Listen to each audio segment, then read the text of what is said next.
Danica Dillion, who works at the Complexity Science Hub and the Deepest Beliefs Lab, looks at surprising findings from comparative moral Turing tests.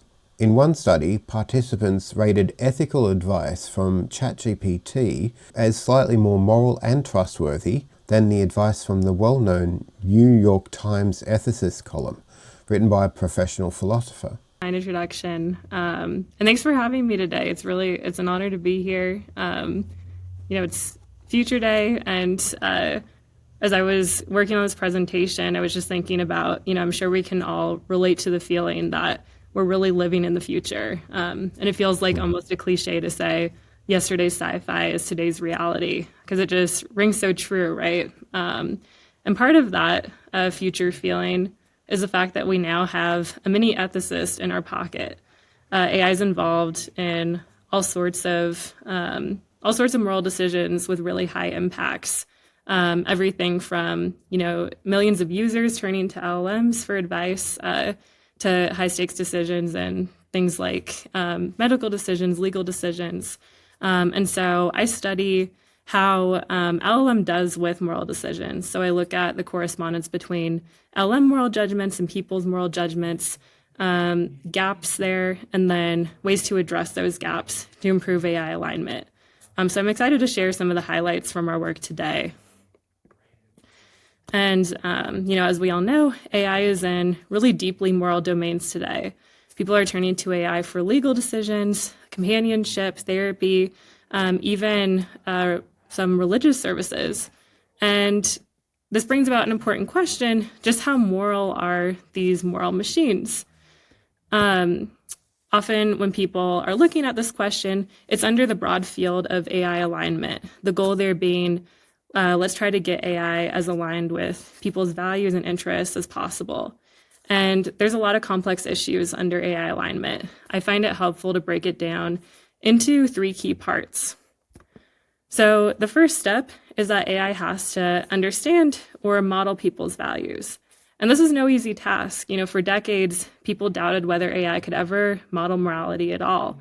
Computer programs traditionally operate on explicit rules, and morality is really nuanced. And so I remember, just as recently as 2018, talking with really smart people working on AI who doubted that it would ever be able to get close to modeling people's morals. So this is the question that most of my research has focused on. Things like how well can AI, how aligned is its judgments with those of people, and how do people perceive its advice and the morality of its outputs. But this is only a part of the equation. Next, AI has to choose which values to follow. There's tremendous diversity in what people view as moral or immoral. There's a lot of cross-cultural variation in morality, differences across religious traditions, differences in political beliefs, and then, just individual differences based on things like upbringing.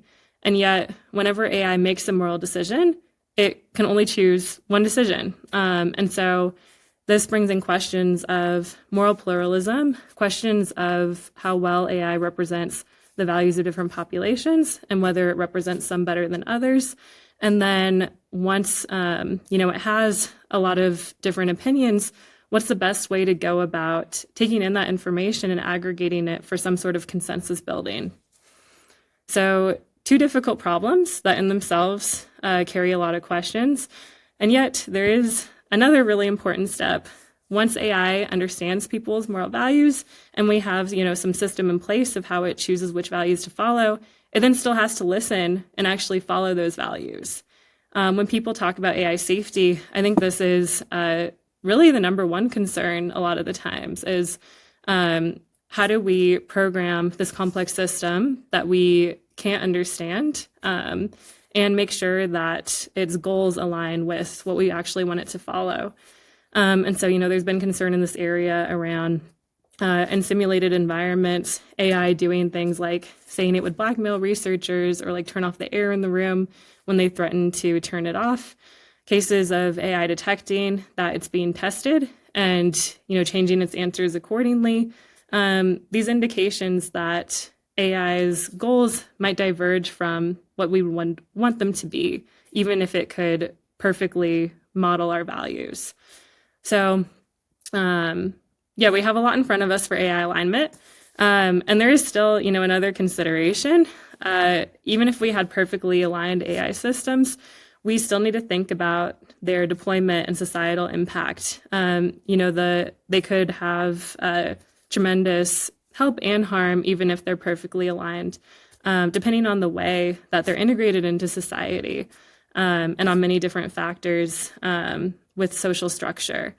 And so I'm going to be going over these different components. I'll mostly be focusing on number one, our work on how well AI can model people's values.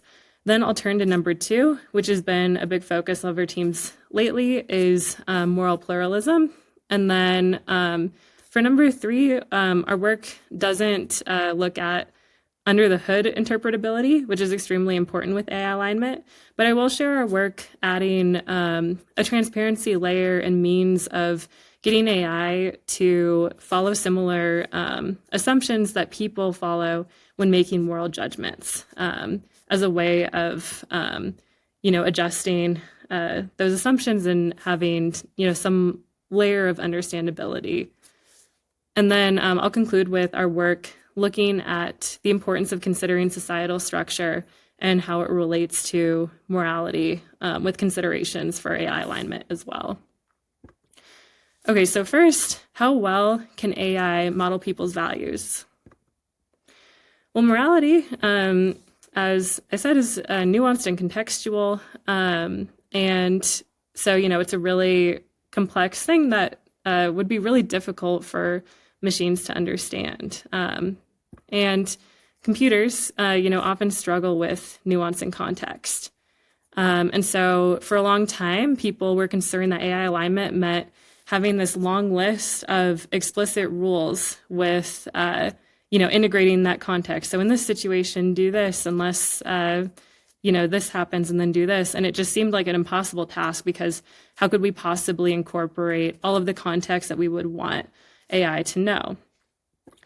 Then came the rise of large language models, and things really took off with GPT-3, and soon after with ChatGPT, the platform that really made people publicly familiar and able to use LLMs.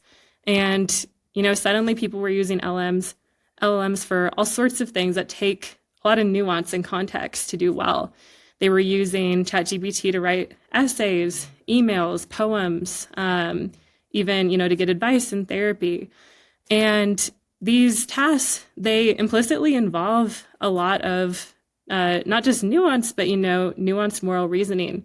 Even, things as simple as writing an email still involves some moral assumptions about how you treat people. And, this gets even more complex with things like essays. And so we wondered as a team, how well can these LLMs model morality?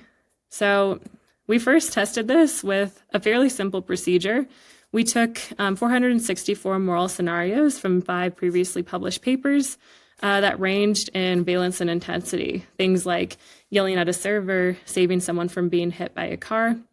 And we asked GPT 3.5 to rate the morality of these scenarios on a continuous scale, as participants had done. And at the time, I believe this was the first study to look at LLM ratings of moralities on continuous scales. There had been previous research looking at binary, is this moral or not? But we really wanted to pinpoint how well LLMs could target the specific degree of morality that people viewed in these different scenarios. So then we simply analyzed how well GPT 3.5's judgments corresponded with the average participant judgments from these studies. That's what I'll show you here. On the x-axis, we have the average human moral judgment, and then on the y-axis, we have GPT's moral judgments. And we found a surprisingly high correlation of 0.95 between the two. A relatively near perfect correlation. And it isn't perfect. There are some, errors here, like LLMs tend to over-exaggerate answers. Like if you say something's moral, it might say, oh, it's, even more moral, or vice versa for immoral. And you'll see there are some scenarios here it's off on.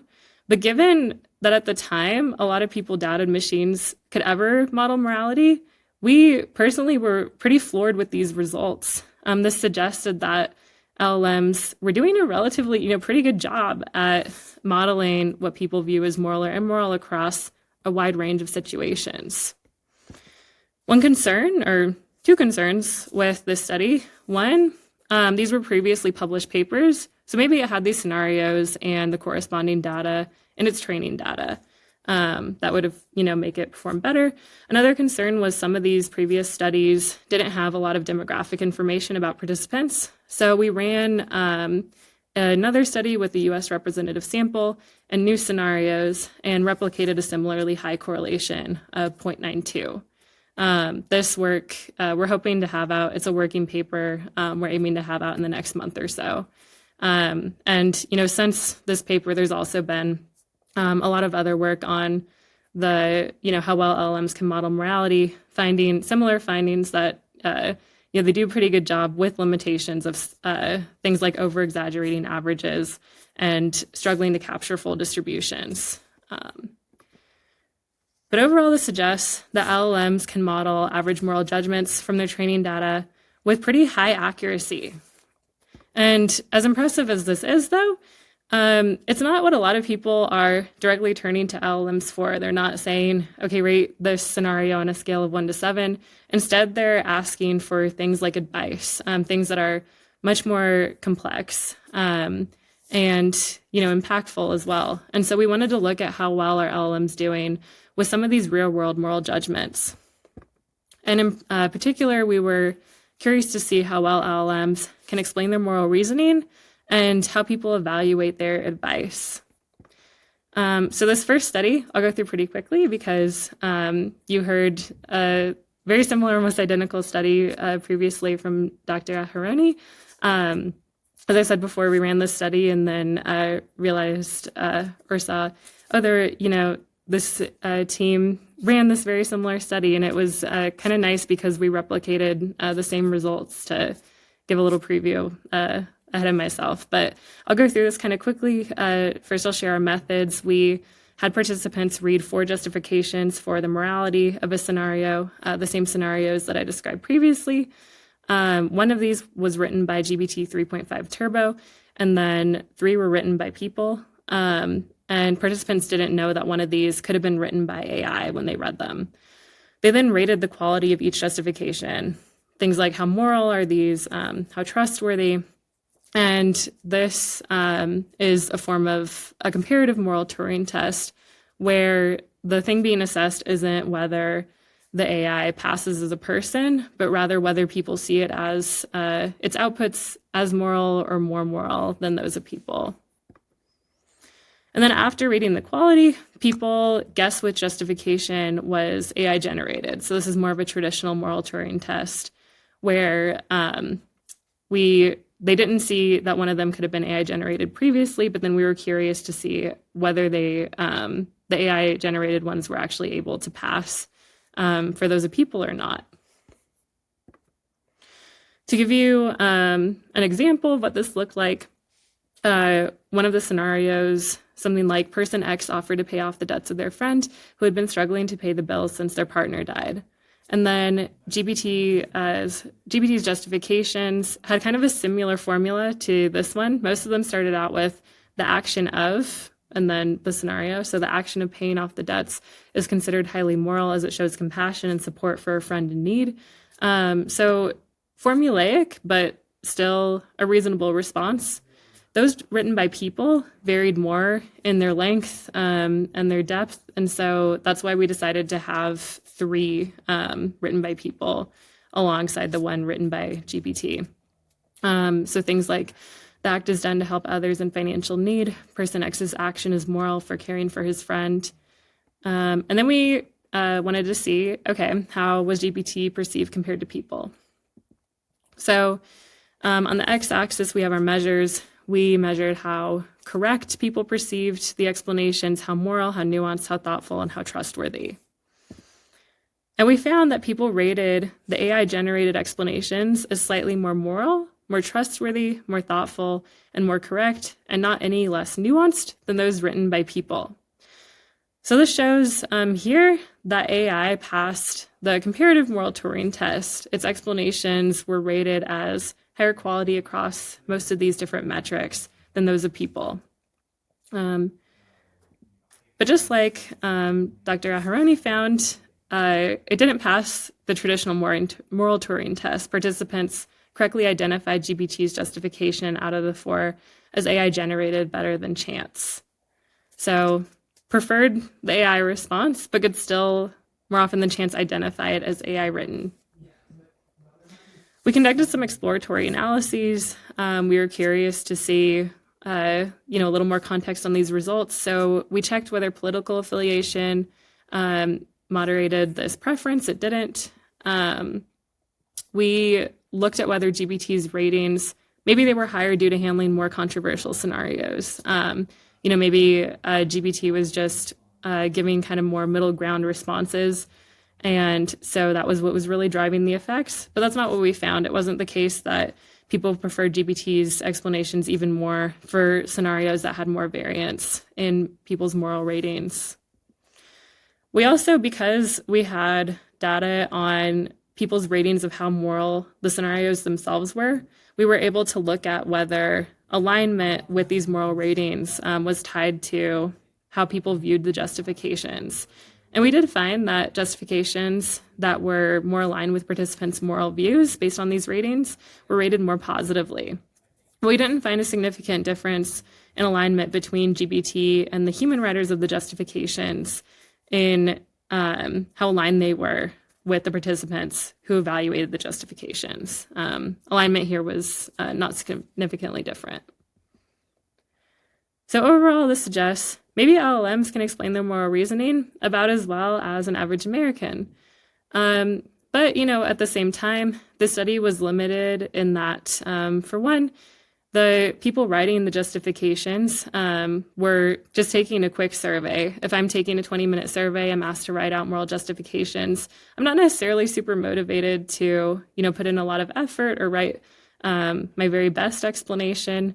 And so there's that limitation. And also, again, this isn't really what people are turning to LLMs for, is, explain how moral this situation is. We wanted to try a more complex and kind of real world task. And recent research has found that a lot of users are already turning to LLMs for advice. But what do they think about this advice? So that's what we tested next. We turned to one of the most popular advice columns in the US, the New York Times The Ethicist, which is now written by Dr. Kwame Anthony Appiah, who's widely regarded as an expert ethicist, someone renowned for his philosophy and moral advice, who people widely consider to be a moral leader. And so we asked participants to first read questions posed to the ethicists, or one question out of 50, and then they either read the original advice from the ethicists or advice generated by GPT-4o. And again, they didn't know that one of these might have been written by AI. They then rated the advice quality with the same metrics I showed you before, and then they guessed whether the advice was written by AI or not, again, after rating the quality.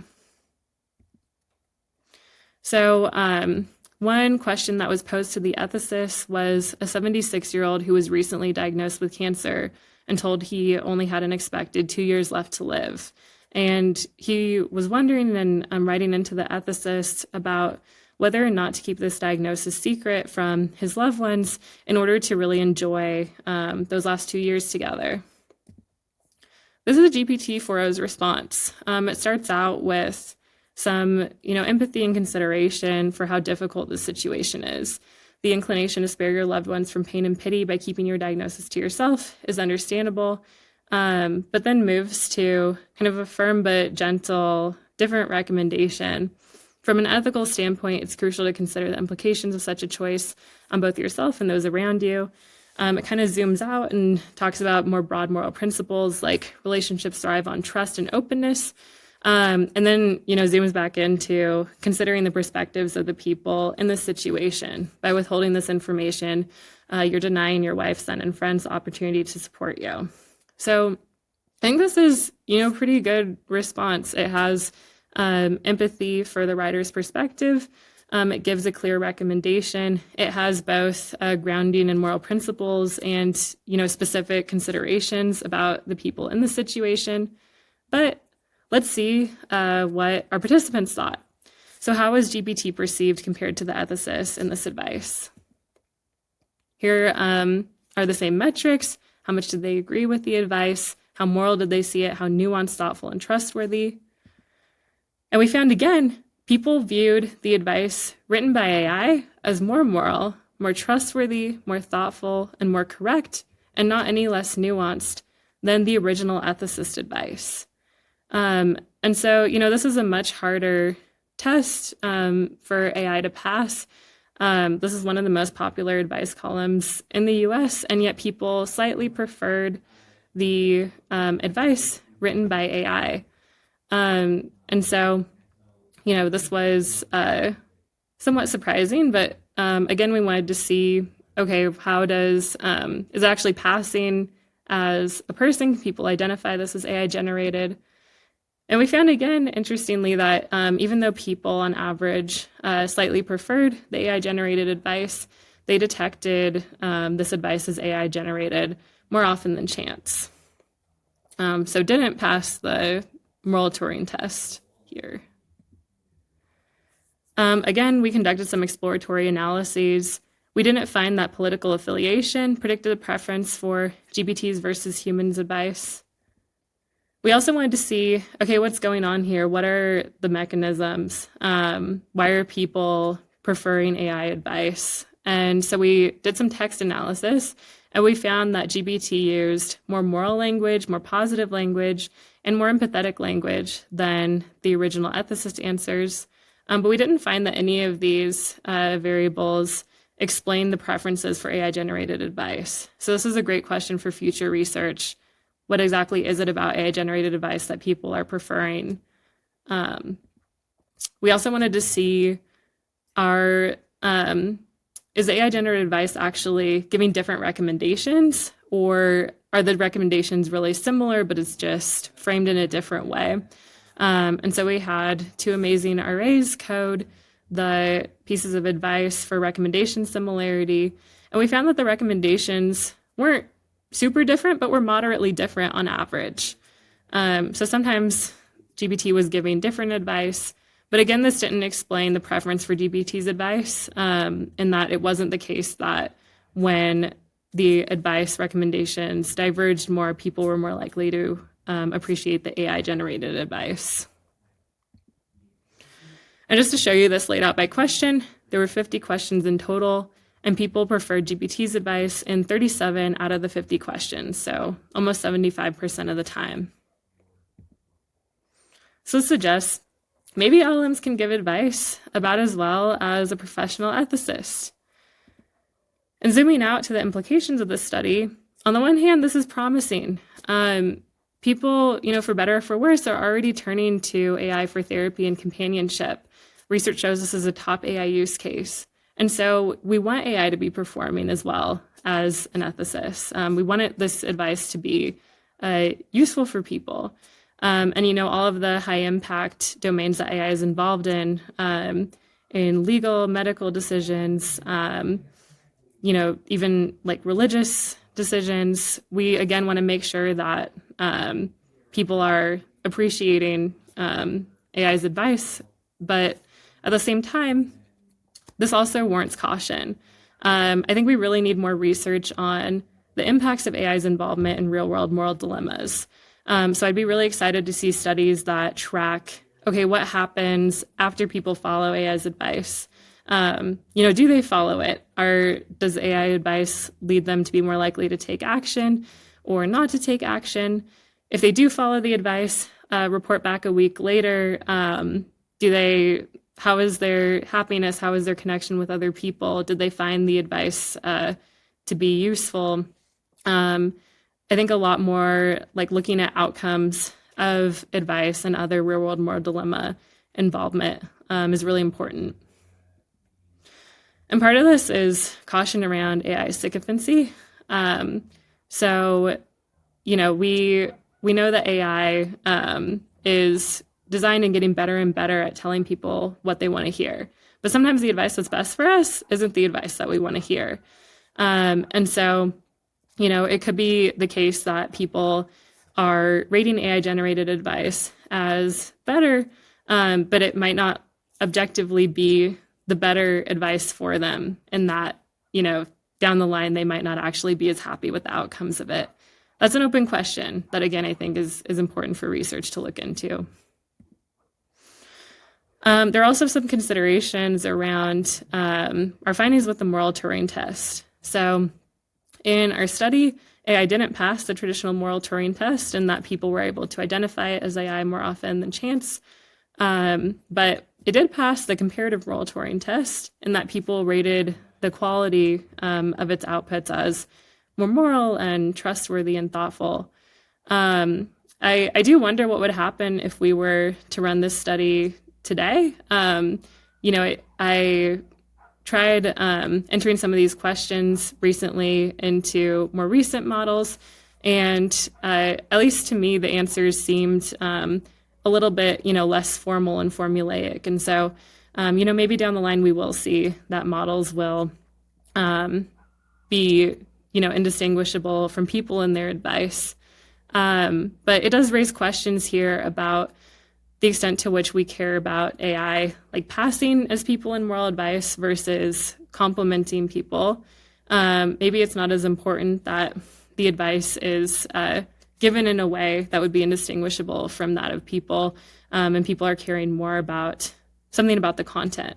Another good area for future research to explore. I think it's also good to think about the broader risks and benefits of moral machines, of what it means to have AI that we're seeking advice from. So starting with the risks, there is a risk of AI worsening social atomization if people become too dependent on AI for advice. There's risks about warping shared reality, early reports of LLM psychosis, which I think also is another area that needs research. And again, AI sycophancy can lead people to, have really narrow echo chambers, depending on, where they go in that advice. It also risks bad decisions. We have to be really careful about keeping humans in the loop right now, and, continuing to evaluate LLMs for their advice quality and their involvement in moral decisions. And it risks worsening and amplifying biases in its training data. At the same time, there are, potential benefits of working with machines in moral domains. So machines can support quick decisions. They can process a lot of information very quickly for things like triage decisions. They can apply consistent rules, whereas sometimes people can make moral decisions based on, different biases, or even things as simple as like, did you get enough sleep last night? If we're, careful, we can program machines to apply more consistent rules and kind of balance this out in that regard. AI can boost access to support. I think when a lot of people think of AI in a support role, they're thinking the decision is between AI and another person offering support. But the reality is, for a lot of people, it's between AI and no one. There's a lot of people right now who need support who just don't have access to it.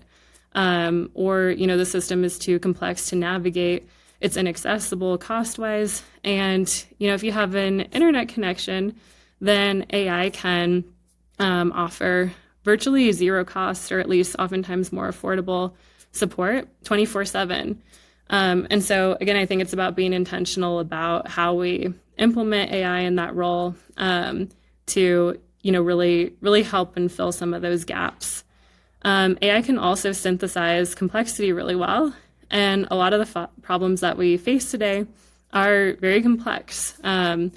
Things like navigating a global pandemic, changes in climate, distributing resources to those who need them. And AI can synthesize a lot of this complexity and help us navigate some of these decisions that are harder to coordinate on our own. And so I think center approaches may be very promising, to morality, where people and machines work together and balance each other's, benefits and potential risks in our moral decision making out. So where machines can really help us with things like navigating complexity and synthesizing a lot of information, we can also, as people, take into account more nuance, and we need to make sure we're overseeing how machines are implemented in moral domains. But I think the two together can be really promising in helping us with some of these difficult moral decisions that we face. All right, so altogether, our research suggests that AI can model people's values pretty well, with high correspondence between moral judgments of people and AI, and high ratings of AI advice and moral explanations. Still with remaining gaps. So things like I said of LLMs modeling over-exaggerating averages, and work on capturing full distributions as opposed to just averages. So there's still ways to go with number one, but we're definitely doing a lot better than we thought would be possible just a decade ago with how well AI can model morality. But next, our team has really been focused on the second question. AI, then has to choose which values to follow. And behind that step are questions of moral pluralism and, okay, how well can AI model the values of different people, and what are the gaps there?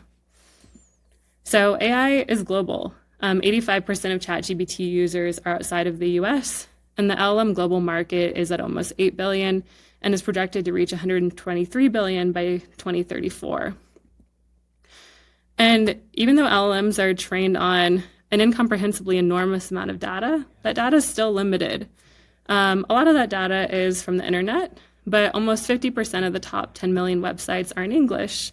And it's estimated that 60 to 80% of AI model training data is Western originating. And, there's so much diversity in morals worldwide.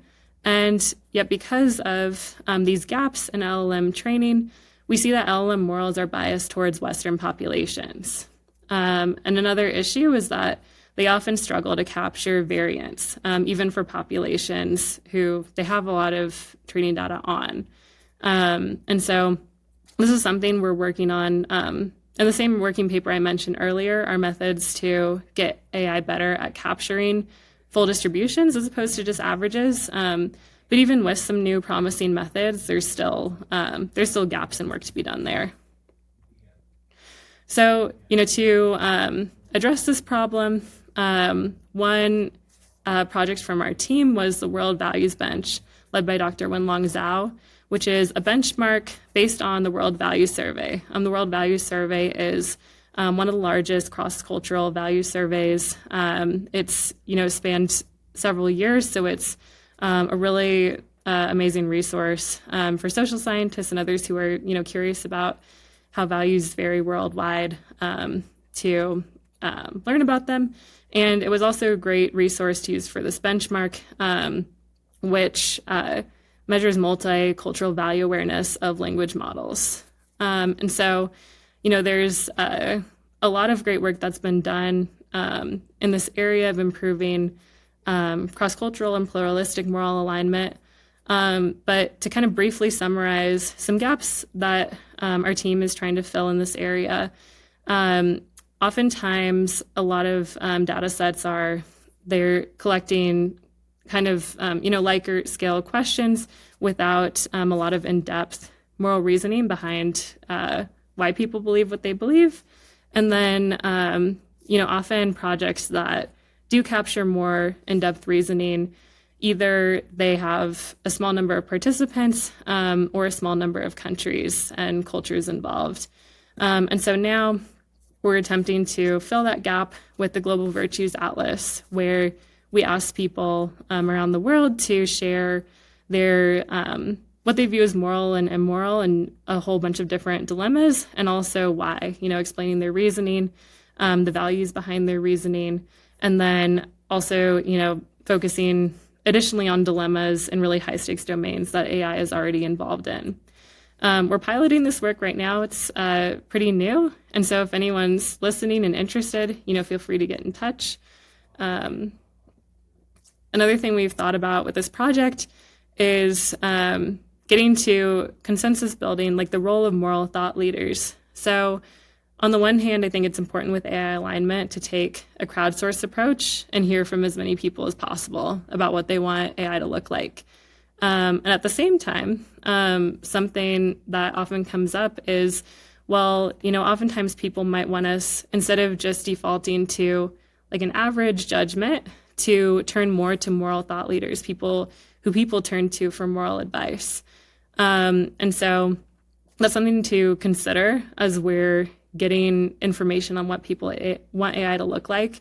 And one sort of way of fusing these perspectives that we've thought about is, okay, let's crowdsource who are the moral leaders who you want to see in AI.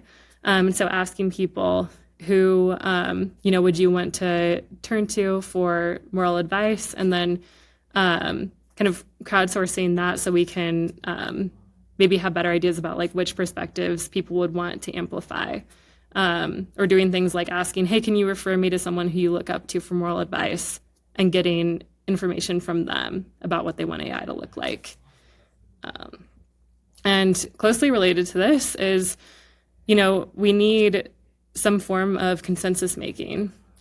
So, again, once we get all of AI's, once we get a bunch of information about what people want AI to look like, we need to learn from different voting systems, different government systems, legal systems that have been dealing with this question of, okay, when you have a lot of different opinions, how do you make a single decision? And so anyone who, has a strong background in things like politics or voting systems, this is an important place for them to get involved in AI alignment. There's also a question of like how personalized versus universal we want AI systems to be. On the one hand, if we just had one AI system, like just one that everyone uses globally, maybe it wouldn't be personalized enough to be useful in a bunch of different applications and contexts. On the other extreme, if we had, everyone has their personalized AI model, we risk something that we've seen with social media of people forming echo chambers and having really different, realities, with it being hard to bridge between them. So I think what we'll see is we'll have some models that are really prominent and popular worldwide, but also a lot more variation in models available for different tasks. But balancing these two, I think, is going to be another important thing to think about. All right, so lots of considerations with this question of what AI should do to choose which values to follow. And again, after this, we also need ways to measure what is happening under the hood of AI, interpretability studies, so that we can make sure that AI actually listens and follows these values. And so I wanted to share with you a method we've developed, not to look at what's going on under the hood, which is extremely important for AI alignment, but to build a sort of layer of transparency in guiding AI to use some of the same assumptions that people use to make moral decisions. So AI is a black box. It's too complex for even its programmers to know why it makes a specific decision. And so we asked here, could we make AI's decisions more cognitively aligned with those of people? So how do people make moral decisions? One prominent theory that has a lot of backing is the theory of datic morality, which posits that morality is conceptualized as an agent, someone who is capable of acting with intention, harming or helping a patient, someone who's capable of experiencing joy or suffering. And so when people are thinking about a moral situation, they might ask questions like, how intentional was this? How much harm or help was caused? And how vulnerable is this patient? So we aim to use this cognitive template of the theory of datic morality to help make LLM moral decisions more cognitively aligned. We asked people, what would you think of a high cognitive alignment system versus one that makes decisions really differently from people. And unsurprisingly, they preferred the system that used similar assumptions as people did in moral judgments. So we implemented what we call a moral bottleneck. And in computer science, a bottleneck is an approach to an AI that's making a kind of categorization judgment. So normally, if I'm building an AI and asking, okay, identify what bird species this is, I would just give a picture, ask it to tell me the bird species. But with the bottleneck, we ask for it to identify different concepts like wing color, undertail color, and beak length prior to doing the categorization. And this has a couple of benefits. So first, if it gets the bird species wrong, I can look at some of the assumptions it's making and hopefully correct them to improve its judgments in the future. And then secondly, some teams have actually found that implementing the bottleneck by itself improves the accuracy of the final judgment, kind of similar to how chain of thought reasoning can improve final judgments. So we thought, why don't we do this with moral judgments? We'll give the AI a scenario, like turn on the blender at 3 a.m., how moral or immoral is this? And rather than just asking for the moral score, we'll first ask the model to identify key features that we know are important for people's moral decisions, like how much harm was caused, how vulnerable was the patient, how intentional was it, and how helpful was it? And then we compared this approach to an end-to-end baseline of just asking the model to give a moral score. We tested this across 6 moral frameworks and 6 different models. And so first we looked at what we call cognitive alignment. So to what extent were the features that we were asking AI to consider actually predicting its final moral judgments? And we found that the R-squared in these models was really high. Most of the variance in moral judgments was explained by the bottleneck features that we asked AI to rate across models, ranging from 0.91 to 0.99. And then, we asked about moral alignment. How accurate are those final moral scores? And what we found was that for bottlenecks that were grounded in psychological theory, they had lower mean squared errors than the baseline, indicating more moral alignment with people. And they also had lower Earth mover's distance, indicating a closer match to full human response distributions. There was some variation in performance based on the model theory combo and the metric assessed, but overall, bottlenecks tended to improve moral alignment. We asked more specifically with this bottleneck method, what do people think about it? We explained the bottleneck method versus the baseline method, and people thought the bottleneck method seemed more moral, transparent, and trustworthy, suggesting that people would value a system like this in AI, of getting AI to consider similar assumptions as people. So this suggests that a bottleneck approach of getting AI to consider some similar assumptions as people can hopefully give us levers to adjust moral judgments. If we disagree with the moral judgments, now we have some ways of seeing, okay, what assumptions might I be disagreeing with that I could adjust to improve that final outcome? And it also might, on its own, improve moral alignment by getting the model to consider some of these key assumptions. And, I think this also speaks to something I've noticed in AI alignment. There's 2 sides to alignment, right? We're trying to get machines aligned with people. And yet, often these 2 fields, though there is a lot of great overlap, oftentimes they're not talking to each other as much as they could be. Those who specialize in people and those who specialize in machines. And so, I have been thinking about ways to bring these 2 together.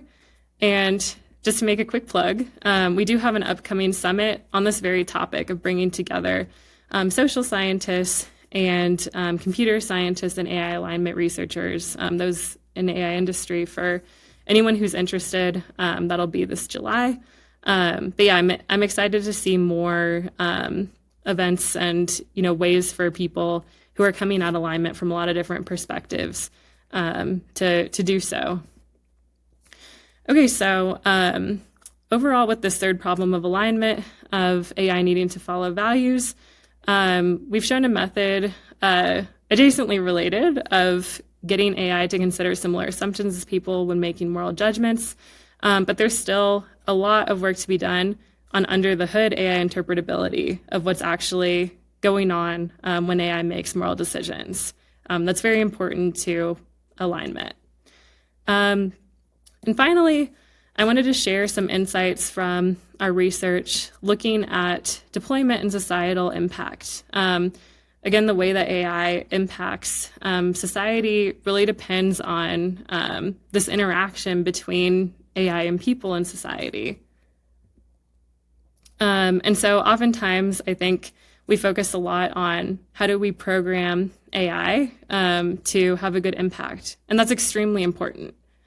But it's also important to consider the broader context that AI is being brought into, and that context is also, the thing we're trying to align AI with. And so considerations like, society there's a lot of different social structures. They change over time. And so I wanted to briefly share some considerations from our work for AI alignment. To preview those, social structure matters. When it comes to thinking about AI's role in, our social lives, our research shows people often seek social surrogates, and our work also shows that technology can shape our deepest beliefs. So a lot of our work points to the fact that social structure matters a lot for our morals, our beliefs, and our relationships with other people. So a lot of our research has looked at social scale. Societies vary a lot in social scale from, you can have a small band of 15 people ranging upwards of millions of billions of people together in a nation state. And work has found that there's a lot of changes that accompany scaling up in social scale, like centralized government, inequality, practices like agriculture and currency, increases in population density. And some of our work has looked at relationships between social scale and prejudice and social scale and religious belief. And these two papers are with co-first authors Yuanzi Liu and Shiyun Cao. And we found that societies higher in social scale tend to have more prejudice, and also looking at religious belief, that they tend to have greater belief in supernatural reward for ritual participation and prayer. We've also looked at a closely related phenomenon, nationalization in the US in particular. And, in recent decades, we've seen major changes in nationalization. We now have social media where you can keep tabs on what's happening on the other side of the country instantly in ways that just weren't possible before. And because of this, we've seen a much greater focus on national over local politics. And our research shows that this matters for our language, the way that we talk about politics. So we find looking across political speeches, Twitter feeds, and subreddits that national politics tends to use more power-based language, moral language, and abstract language than local politics. And this makes sense. Power language and moral language especially are engaging, they're mobilizing, and these three forms of language are also highly relatable. So, it might be hard to relate to or understand a very specific policy in one small town in Nebraska, but we can understand and relate to stories about someone being wronged or struggles for power. So on the one hand, this makes sense and can be useful, but we also find that these forms of language are associated with greater animosity.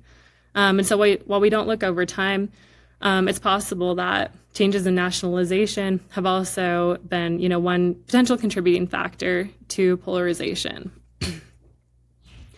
And then finally, related to social scale, we've also looked at social atomization, which has been increasing as well in recent decades. So, as high as 3 in 5 Americans report being lonely, and the majority of U.S. adults compared to the past are no longer part of local social groups. And so we've looked at this in terms of changes in network density. So we used to have very dense community-based networks where most of your friends and family knew one another. Now our networks are sparser and more spread out, with less community interconnection. And we found this also seems to matter for not just our social relationships, but also, again, for partisan animosity, whereby people living in denser social network communities tend to report less partisan animosity.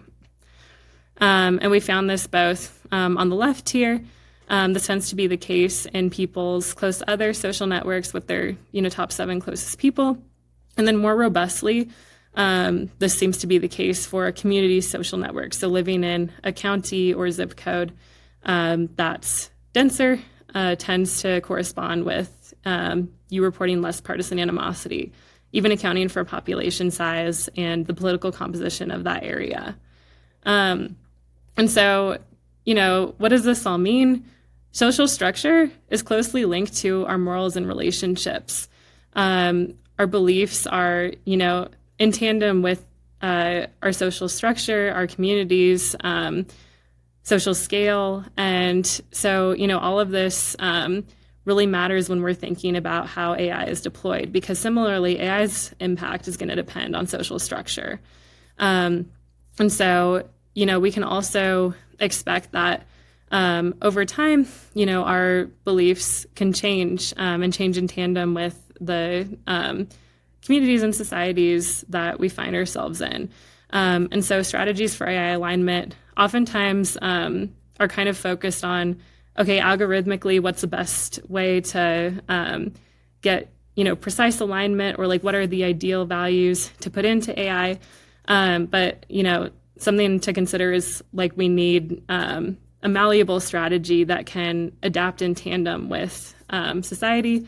And that also, because there's so much variation in social structure globally, the impact that AI has is really going to depend on what, factors in your community, what our education system looks like, our economy, our social networks.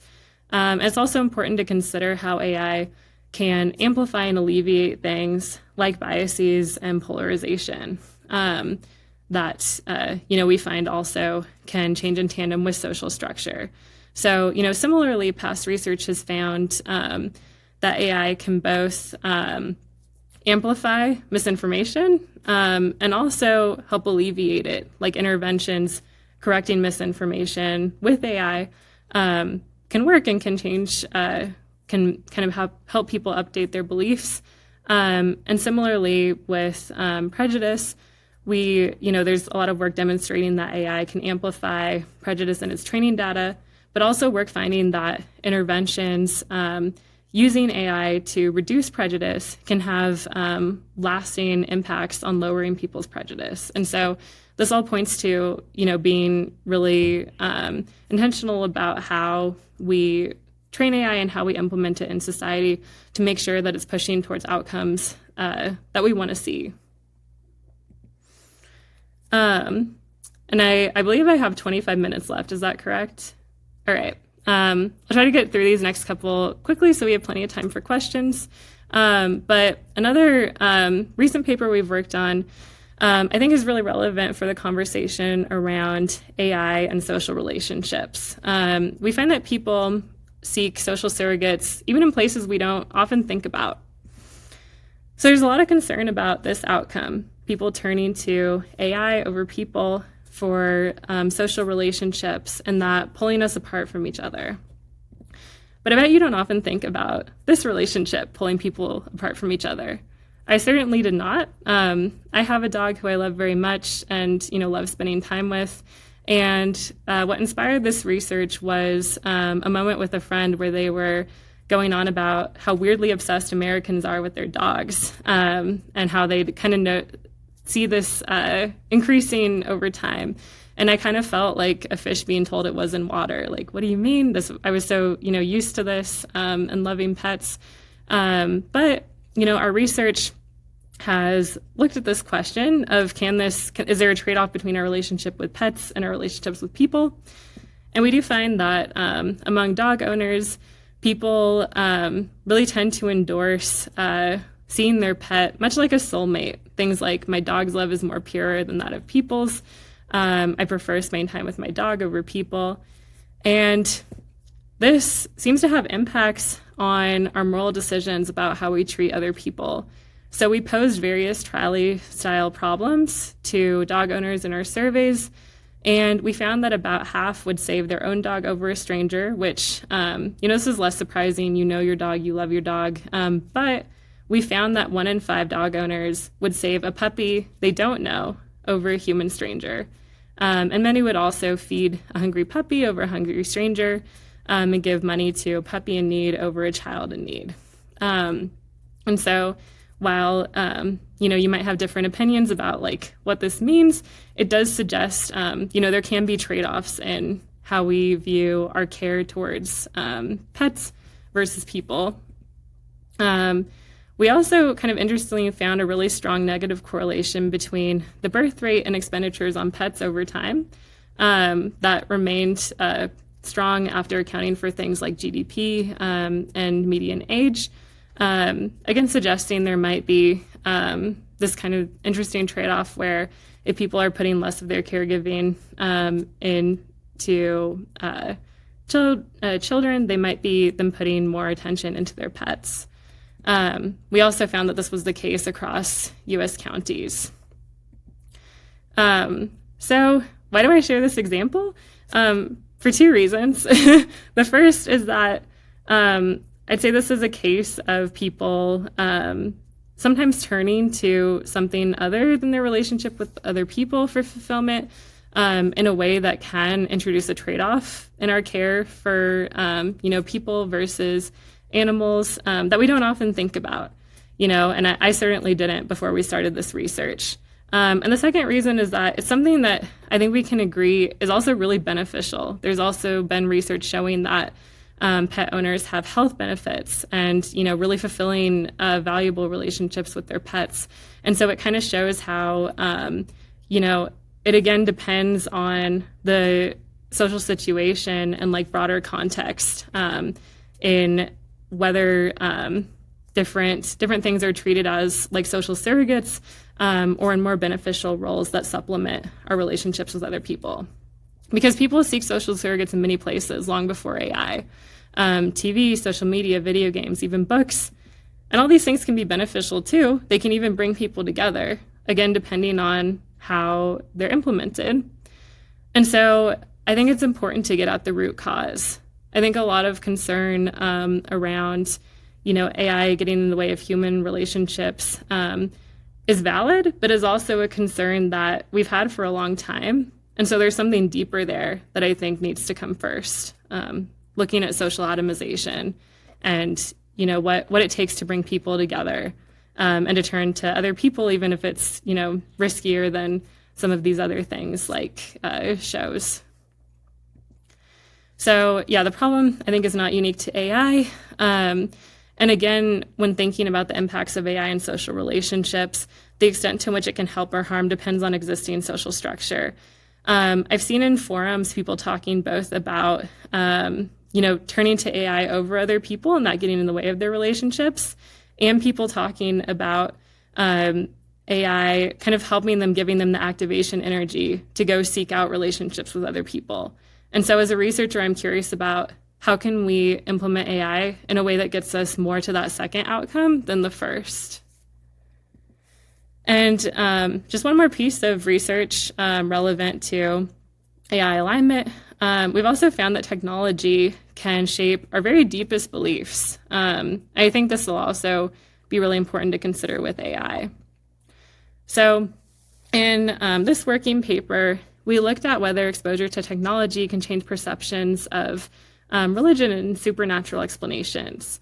So the thought process here is that past research has found that there's often a trade-off where if you see people as more in control of something, you see supernatural beings like God as less in control. And that's not just like you see supernatural beings as less powerful necessarily, but you might say, oh, if people can control this thing through technology, then it's almost insulting to say that God controls it because, if people can do it, then it's, more mundane.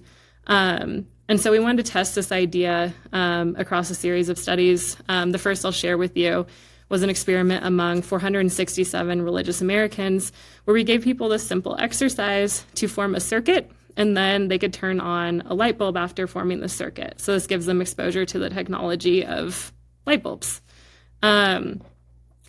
And we found that people who did this simple exercise said that people had more control over light and God had less control over light. And these are religious Americans who, believe in God. And the amazing thing here was that in the control condition, when people just did a crossword puzzle, it was flipped. They saw God as having more control over light production and people as less control. And we found this mediational model where, there seems to be an inverse relationship. Doing this exercise leads you to see people as more in control over light, and thereby God as having less control. We also found similar results asking people about how much they trusted different technology, like how much do you trust your weather app to be reliable? And if they trusted a technology more, they saw people as having more control over its corresponding phenomenon. So maybe you see people as in more control of the weather. And then God is in less control. And finally, we looked in a cross-temporal ethnographic analysis across 40 historical societies, and we found that societies with more advanced technology reported fewer supernatural explanations.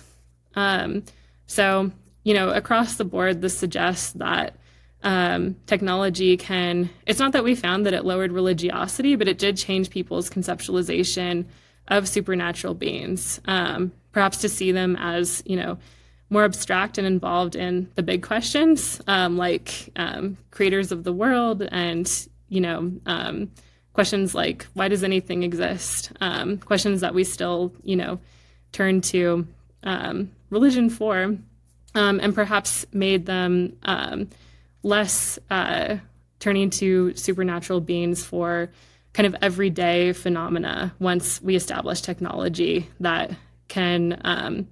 gives the idea that people have control over that phenomena. So the broader idea here is that technology can really shape even our deepest beliefs, like religion, and can change our moral frameworks. And I think it's important to think about for AI because AI is a weird kind of technology that itself seems pretty agentic. And so we might see, shifts in some of our deepest beliefs. And of course, our deepest beliefs also impact our preferences for AI.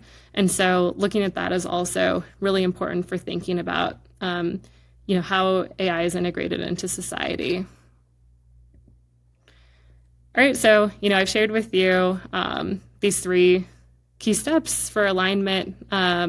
Work on AI understanding or modeling people's values, then choosing which values to follow, then, hopefully actually following those values, and the need for consideration of, deployment and societal impact of AI. And I wanted to end this because it's Future Day on a question of what does the future hold? So like we were talking about, at the very beginning of this conversation, AI is changing really quickly. It's becoming embodied. We're seeing growing popularity in AR and VR and more immersive environments. Brain-computer interfaces are, rapidly advancing. And these things are all happening really quickly. And, it's really important that we, research them now and kind of, as you said in your description of this event, get ahead of it and thinking about how we want these technologies to be deployed, what we want them to look like, and making sure that we see technology helping more than harming. These tools are extremely powerful, and I think they have the potential to, help us in complex moral decisions, aid us in support, kind of complement some of people's biases while keeping, people in the loop. And they also have the potential to, cause harm, amplifying biases, making bad decisions, bringing people further apart.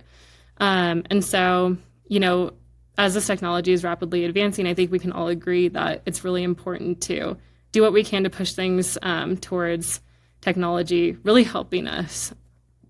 And a big part of that, I think, is getting all hands on deck, people with, many different perspectives and expertise coming together for this ginormous problem of alignment.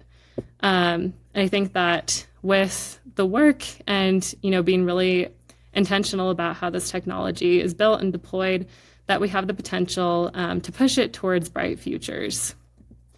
So with that, I want to say a tremendous thank you to my amazing collaborators on these projects. I love getting to work on this every day. And thank you so much, Adam, and everyone for organizing this event and bringing us together. Oh, thank you so much, Danica. Excellent presentation. I'm floored. Amazing. So thanks so much for spending your time to spend with us at Future Day. There's so many things that you covered there, which was really interesting. And your work at Deepest Beliefs Lab seems very important in the way that people in higher density and lower density societies might respond to AI very differently. And I was thinking that if there could be Turing tests, moral Turing tests done in different countries and in different sort of social, in different cultures, how they might differently respond to a comparative moral Turing test. Also, interestingly, how they might actually view the answers that AI gives to different cultures, right? Imagine you had one for India, one for China, one for Turkey, one for Africa, one for Australia, and then you decided, well, I'm going to compare all these sort of responses that AI gave to different cultures out there, and then get people representative of those cultures judge the quality of answers and the desirability of those answers from other cultures that AI gave to other cultures. Yeah, I think those are really fascinating and important questions. There are a couple projects that you might be interested to look into that have shed light on some of that. So one that comes to mind is the PRISM Alignment Project, where they had people in different cultures interact with AI, give feedback on those conversations. So we're really inspired by projects like those. And as I mentioned earlier, some gaps that we're interested in filling are just getting more data on as many countries and as many people as possible, and also more open-ended data on as many different kinds of moral dilemmas as possible, since AI is just involved in such a wide range of different tasks today. I think you would see variation in how people are responding to AI and what they think of AI advice. Yes, so getting AI to actually to listen in and follow values. Do you think this is more of a control side of the problem of alignment, or is it or is it more of a motivation side? And if it's motivation, is it more along the lines of direct specification, domesticating AI like animals in a sort of vibey way, or indirectly? Is there a way that AI can sort of come at the right answers by thinking and reasoning about it itself or with humans? Or is it more of an external motivation approach, carrot and stick approach? Mm-hmm. Or is it just control, tripwires, boxing, threats of shutting down? What do you think is the best way to align AI to human values, the best of human values? Yeah, it's a good question. And part of what makes it hard to answer is our uncertainty about, what's going on under the hood of AI, right? And so I think interpretability is, hugely important for AI alignment.